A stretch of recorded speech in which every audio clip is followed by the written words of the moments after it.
Hey, it's Mark.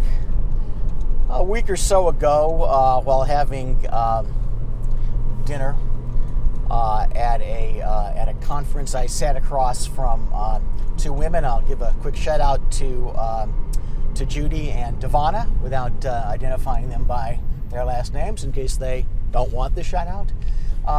We were talking about the people that we had separately observed at concerts.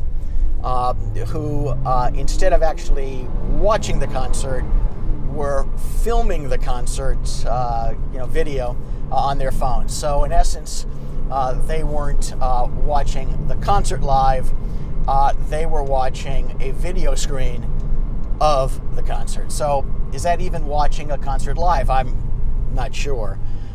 It doesn't seem so, in that you're focusing your experience on a screen as opposed to everything else that's going on around you, which makes me wonder if that same phenomenon of focusing on a very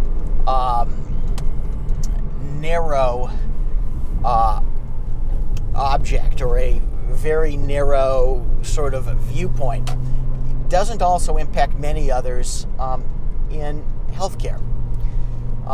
Someone else, not at this dinner, was commenting on the difference between the old Siegfried and Roy act in Las Vegas, which required Siegfried and Roy.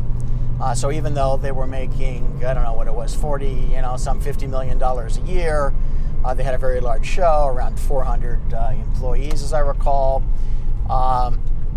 They needed to have Siegfried and Roy there for every single act, as opposed to the Blue Man Group, as was mentioned it was a podcast, in which there are the original Blue Man who came up with the concept, and then I don't know how many touring groups of performing Blue Men. So that the original Blue Men don't actually perform anymore.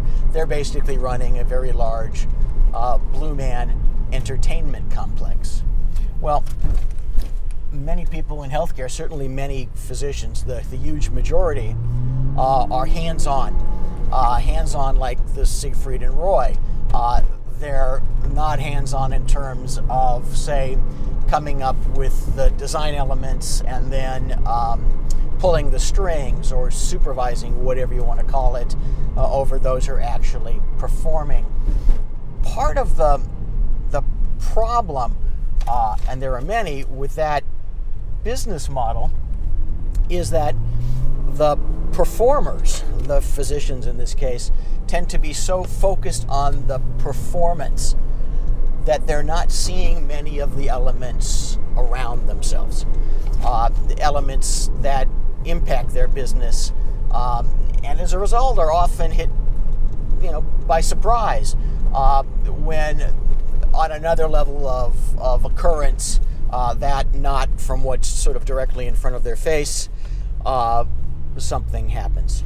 So think about whether you in your practice are spending too much time almost viewing what's going on around you through a screen that is showing what you think is reality, as opposed to removing that screen, taking time to sit back and look at the bigger picture.